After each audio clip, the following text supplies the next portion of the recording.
பிரவீன் கேஎலும் அனலரசு மாஸ்டரும் என்ன டிசைட் பண்ணியிருக்காங்கன்னா, இந்த படத்தோடைய கதையை நம்ம செகண்ட் ஹாஃப் தான் ரிவீல் பண்றோம். அப்பதான் இந்த ரிவெஞ்ச் டிராமா இன்னும் ஹையா ஆடியன்ஸுக்கு ஒர்க் அவுட் ஆகும்னு சொல்லிட்டு அடுத்துன்னு சொல்லிட்டு ட்விஸ்ட் அண்ட் டர்னோட எடிட் அப்படி நான் லீனியரா பண்ணியிருக்காங்க பாருங்க. அவ்வளோ எக்ஸ்ட்ராடினரியான ஒர்க்குங்க. பிரவீன் கேஎல் சார் ஒரு பெரிய ஹேட்ஸ் ஆஃப் சொல்லி ஆகணும். செகண்ட் ஹாஃப்லாம் இந்த படத்தை எங்கேயோ தூக்கிட்டு போயிட்டார்.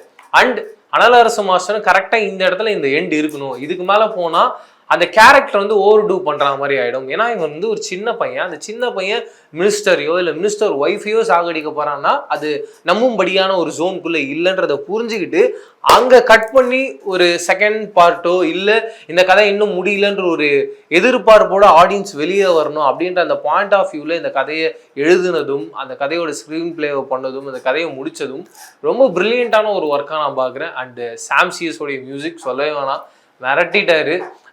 புஷ்பா 2ல என்ன ஒரு பவர் இருந்ததோ அப்படி ஒரு பவரை ஃபீனிக்ஸ்க்கும் எந்த இடத்துலையும் குறையாம தந்திருக்காருன்றதுல சந்தேகமே இல்லை.